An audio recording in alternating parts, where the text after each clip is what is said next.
मोदी साहब के हवाले से जो है वो खबर ये भी है कि वो रशिया उन्होंने जो जाना था वो अब नहीं जा रहे। कल रूसी जो वजारत खारजा है उसकी मुलाकात हुई है पाकिस्तान के सफीर से जो वहां पे रूस में मॉस्को में तैनात। प्राइम मिनिस्टर मोदी ने अपना रशिया दौरा कैंसिल कर दिया। क्यों कैंसिल किया? क्योंकि यहां कुछ बड़ा होने वाला है। वो नहीं जा रहे।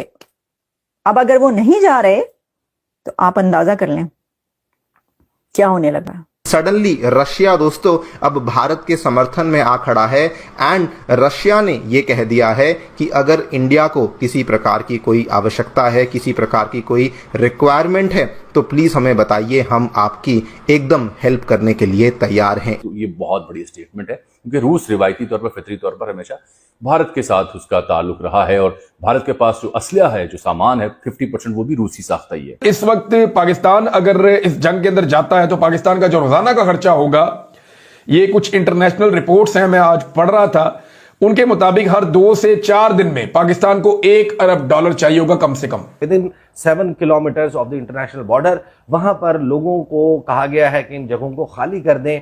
टैक्स की मूवमेंट जो है उसकी इतला है। जैसे जैसे पाकिस्तान अपने मिलिट्री एसेट्स को बॉर्डर के पास ला रही है, सबसे बड़ी जो वीकनेस निकल के आ रही है वो है बलूचिस्तान में। बलूचिस्तान में एक के बाद एक हिट हो रहा है। बलूचिस्तान की सुई गैस पाइपलाइन को हिट कर दिया गया है, उसे ब्लास्ट कर दिया गया है। $86.1 अरब का बजट है। एक तरफ $10 अरब, एक तरफ $86 अरब। तो ये इतना बड़ा फर्क है पाकिस्तान के और भारत के दिफाई बजट में। ये एक रिपीट ऑफ 1971 सा दिख रहा है, जहां पे फिर से एक नई कंट्री बनेगी नंबर 1 कंट्री के बीच में से, बिल्कुल बीचों बीच उसे काट के बना जाएगा। तो सबसे इंपॉर्टेंट चीज ये है कि जैसे जैसे पाकिस्तान अपने मिलिट्री एसेट्स को बॉर्डर के पास ला रही है, सबसे बड़ी जो वीकनेस निकल के आ रही है वो है बलूचिस्तान में। बलूचिस्तान में नमस्कार दोस्तों, कैसे आप सब? उम्मीद करते हैं आप सब बहुत अच्छे होंगे। दोस्तों आज का वीडियो काफी शानदार होने वाला है क्योंकि आज की वीडियो में आप देखने वाले हो कि भारत और रूस की कितनी गहरी दोस्ती थी कि 5 दिन के दौरे पर नरेंद्र मोदी जी जाने वाले थे। जी हाँ, 1 मई से लेकर 5 मई तक नरेंद्र मोदी जी रूस जाने वाले थे, लेकिन अब नरेंद्र मोदी जी ने इनकार कर दिया है, बोल दिया है कि मैं रूस का दौरा नहीं करूंगा। दोस्तों इस कारण पाकिस्तान में काफी खलबली मच चुकी है कि आखिर नरेंद्र मोदी जी क्या करने वाले हैं कि रूस का दौरा कैंसिल कर दिया है। तो दोस्तों आज का वीडियो काफी शानदार होने वाला है, बिना स्किप के पूरा वीडियो देखना। अगर आप मेरे चैनल फर्स्ट बार आए और अभी तक सब्सक्राइब नहीं किया है तो प्लीज सब्सक्राइब कीजिए, शेयर कीजिए, बेल आइकन ऑन कीजिए। बढ़ते हैं वीडियो। एक के बाद एक हिट हो रहा है। बलूचिस्तान की सुई गैस पाइपलाइन को हिट कर दिया गया है, उसे ब्लास्ट कर दिया गया है।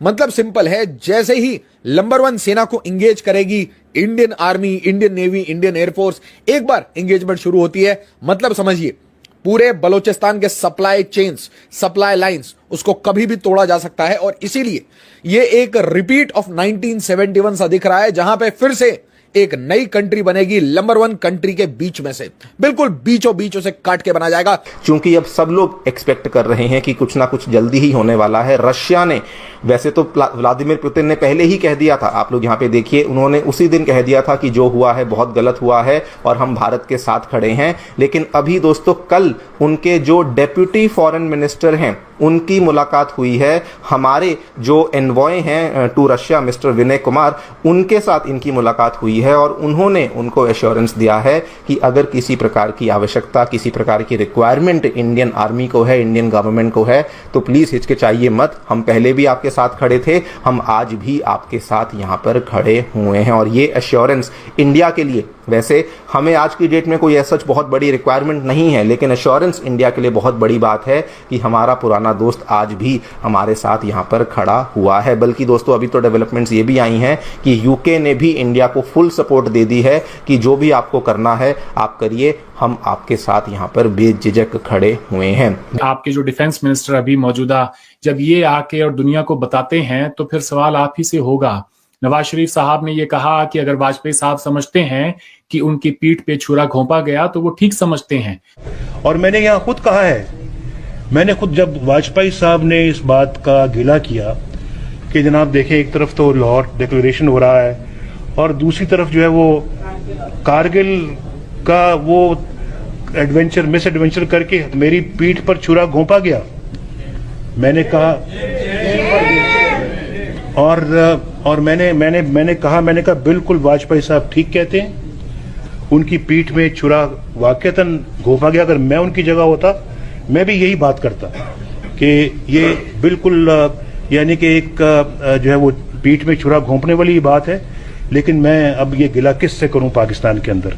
अगर मैं भी उनकी जगह होता तो मैं भी यही सोचता, हमने गलत किया हिंदुस्तान के साथ। जब हम इतना आगे बढ़ चुके थे कश्मीर को लेके और हर चीज पे हमारे दरमियान एग्रीमेंट हो गया था कि हम आगे बात अपनी संभाल लेते, बहुत कुछ हो जाता। उसको साबोटाज किसी ने बाहर से आके नहीं किया, आपकी खुद की स्टेट ने ही किया। स्टेट इन्वॉल्व था उसके अंदर, स्टेट ने ही आके मेजर जनरल आपके जो उस वक्त के थे उन्होंने आके कहा कि जी हमारे ये तो लोग हैं ही नहीं, ये तो लोकल मुजाहिदीन हैं। They turned out to be the regulars of the Pakistani northern light infantry. आपके जवान थे वो। गुल साहब को ये बात बुरी लगी है, शायद वो चले गए इसलिए, लेकिन ये सच है। वो आपकी सिक्योरिटी फोर्सेस के लोग थे कारगिल के अंदर, वो बाहर से नहीं आए थे। जनरल मुशर्रफ आपके प्रेसिडेंट थे जब उन्होंने ये बात कही।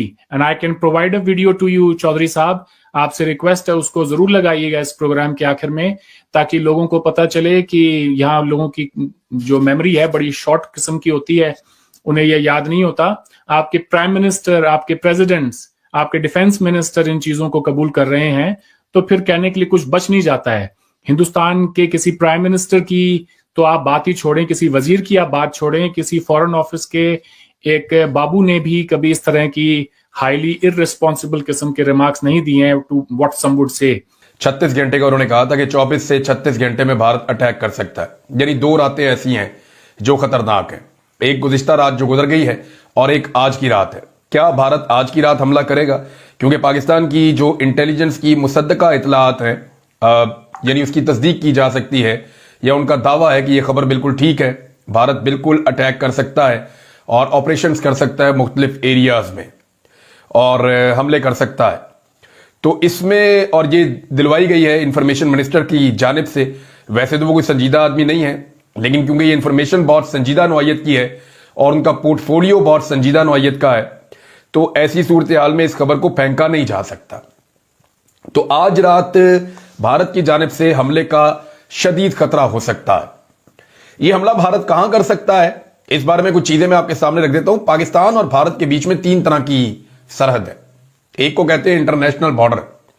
ये जो इंटरनेशनल बॉर्डर है, ये वो एरिया है जहां पे सख्त कवानीन है, यानी यहां पे कोई गोली क्रॉस नहीं कर सकती, यहां से क्रॉसिंग नहीं हो सकती, यहां पे लड़ाई नहीं हो सकती। तो गाइस, आपको मेरा ये रिएक्शन वीडियो कैसा लगा? अगर अच्छा लगा तो प्लीज सब्सक्राइब कीजिए, शेयर कीजिए, बेल आइकन ऑन कीजिए, ताकि आपको आने वाली हर एक लेटेस्ट न्यूज आसान से मिल जाए। उम्मीद करती हूँ आप लोगों को मेरा वीडियो पसंद आया होगा। पसंद आया तो ज्यादा से ज्यादा शेयर करना, ताकि हमारे और भी भाई बहन इस न्यूज को देखकर जानकारी हासिल है। जैसा कि आप लोग जानते होंगे कि रूस और भारत की कितनी गहरी दोस्ती है। इसी बीच एक खबर सामने आई थी कि नरेंद्र मोदी जी 5 दिन के दौरे पे रूस जाने वाले थे, लेकिन वो कैंसिल हो चुका है। और किस कारण हुआ है ये तो आप इस न्यूज में देख चुके हैं। लेकिन इसके बाद जो पाकिस्तान के हालात हुए हैं, जैसे ही नरेंद्र मोदी जी ने रूस के दौरे के लिए इनकार किया है, क्योंकि उनको मालूम है कि रूस और भारत की इतनी गहरी दोस्ती है, और इसी बीच अगर नरेंद्र मोदी जी इनकार कर रहे हैं तो अब कुछ बड़ा होने वाला है। तो दोस्तों, आप लोगों को क्या लगता है कि नरेंद्र मोदी जी अब क्या करने वाले हैं पाकिस्तान के साथ?